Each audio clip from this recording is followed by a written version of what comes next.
Seller's agent, I think you're looking at an agent, you want to see if the agent knows the market, all right? You want this agent to be able to hear you and hear your concerns. Hey Doug, can you tell me a couple of things that if someone was looking to hire a buyer's agent, a couple of things that they could really look for? What type of quantifiable things can someone look for when looking for a great buyer's agent? Well, number one, I think the agent should be able to say what they can bring to the table in terms of, is it going to be a 10 out of 10 experience for you as the buyer? Number two, I think that agent should be, when they're with you, they shouldn't just be opening up a door to a room. They should be really looking at the property critically. They should be looking for plumbing issues, polybutylene, looking for issues that may be structural. Really take a good look over the house. And I think that agent is the one that can help you the best. What are some of the key things that you look for when you're a buyer's agent when it comes to when you're walking someone through a home? What are the first 4 or 5 things you look at when you're trying to size up whether this is a good fit for your customer? I look at the location of the house on the street. I usually look at the roof to see how old the roof is. I look for issues that involve grading, whether or not water is running into it. I look at the age of the windows. I look to see if it's thermopane or single pane windows. When I'm in the basement, I look for polybutylene pipe. I usually look at the age of the hot water heater to see where that was, or the age of the systems, because these are all future expenses that could really hurt the buyer. I'll even do things like, I'll take a look at if it's a house that's on a sewer. I'll take a look at a line of sight of where the sewer is going, because in case trees are growing on, into the sewer line, which can be anywhere from a $7,000 to a $10,000 repair if they get caught with that. I'll look for settling in the driveway.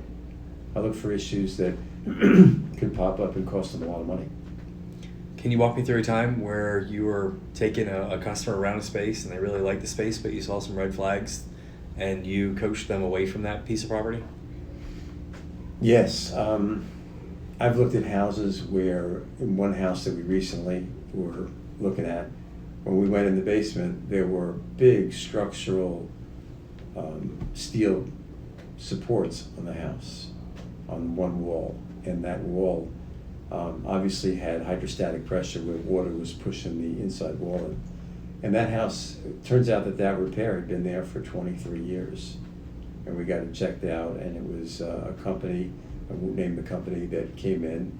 But we looked at that house, and we also saw that the seller had done extensive work to grade the water away from it. They had put a driveway in and pitched it away. They had put walkways in that kept water away from the foundation. So in that case, it was a good experience.